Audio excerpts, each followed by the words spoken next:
যুবক, তুমি কেন কবুল পড়ে বিয়ে পড়ো? আমার তো বুঝে আসে না। বাবা, আপনি কেন আপনার ছেলেকে কবুল পড়িয়ে বিয়ে দিচ্ছেন? আমার বুঝে আসে না। ভাই, আপনি কেন আপনার মেয়েকে কবুল পড়িয়ে বিয়ে দিচ্ছেন? আমার বুঝে আসে না। আপনার মেয়ে হলুদ কাপড় পরে, মাথার মধ্যে খোপা দেয়, 3 জনে এসে দুধ খাওয়ায়, 4 জনে কোলে নিয়ে নেয়, 6 জনে গান বাজায়, 10 জনে এসে হলুদ মাখে, শুধু বুঝি মৌলবি দিয়ে কবুল পড়ালে বুঝি মুসলিমের বিয়ে হয়? শুনুন, আপনার নবী মুহাম্মদুর রাসূলুল্লাহ সাল্লাল্লাহু আলাইহি ওয়াসাল্লাম কবুলের পদ্ধতি দিয়ে গেছেন, তাই কবুল পড়ায় মুসলমানের বিয়ে মনে করেন না। কিন্তু বাকি যেগুলো করেন এগুলো কার পদ্ধতি? কার? মিথ্যা কথা বলবেন না। হুজুর ডেকে খুতবা পড়ে কবুল পড়ে বিয়ে কার পদ্ধতি? আল্লাহ নবীর। এই গান কার পদ্ধতি? কেন করতেছেন? ওটা তো আপনার বিয়ের অংশ। বিয়ে না হলে তো বাজাতেন না। বিয়েকে কেন্দ্র করে যেমন কবুল বলছেন, বিয়েকে কেন্দ্র করেই তো গানটা বাজাচ্ছেন। কয়জন নবীর উম্মত আপনি? আপনার নবীর নাম কি? আই এম আস্কিং ইউ, আপনার নবীর নাম কি? আমার নবীর নাম মুহাম্মদ রাসূলুল্লাহ সাল্লাল্লাহু আলাইহি ওয়াসাল্লাম। Who is the messenger of Allah for you? আপনার জন্য আল্লাহর নবী কে? কোন নবীর সুন্নাত পালন করলেন গান বাজিয়ে? আপনার জন্য আমার বিল্ডিংটা ভেঙে পড়বে, বলে রাখি ছাড়বো না। আল্লাহ, তুমি আমার ভাইদেরকে হিদায়াত দাও ইয়া আল্লাহ, ছাড়বো না।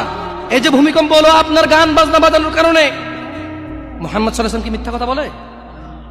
কারা কারা হাত তোলেন তো যে মুহাম্মদ সাল্লাল্লাহু আলাইহি ওয়াসাল্লাম জানে না, মুহাম্মদ সাল্লাল্লাহু আলাইহি ওয়াসাল্লাম জানে না, এরকম কারা কারা স্বীকার করে? আল্লাহ নবী বলেছে, যখন বাদ্যযন্ত্র বেড়ে যাবে, গায়িকারা সম্মুখে এসে নাচবে, তুমি অপেক্ষা করো, পাহাড়গুলো কেঁপে উঠবে, পৃথিবীটা নড়ে উঠবে। জালজালা ইযা জুলজিলাতিল আরদু জিলজালাহা, যখন পৃথিবী প্রবল কম্পনে প্রকম্পিত হবে। ওয়া খরাজাতিল আরদু আসকালাহা, যখন এই মাটি তার ভিতরে যা আছে একদম লাথি মেরে বের করে দেবে, লাশ হোক আর যাই হোক, মাটি বলবে যে বের হও, বের হও আমার থেকে, বের হও, আমি তোর আর কাউকে রাখবো না। ওয়াকাল আল ইনসান, মানুষ বলবে মা লাহা, মা লাহা, পৃথিবীটা কি হলো? এই মাটির কি হলো? কেন সে কবরগুলো লাশগুলো বের করে দিচ্ছে? কেন সে স্বর্ণ মতি হীরা মানিক্য বের করে দিচ্ছে?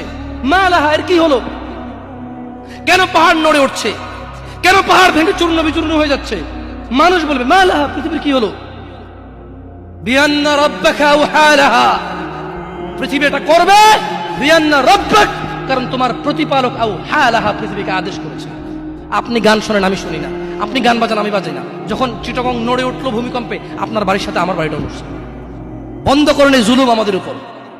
আল্লাহর দিকে তাকিয়ে বন্ধ করেন, আল্লাহর দিকে তাকিয়ে বন্ধ করেন। আপনার বাড়িটা যদি ভেঙে ফেলার ইচ্ছা হয়, বুলডোজার এনে ভেঙে ফেলেন, কেউ ধরবে? কেউ জিজ্ঞেস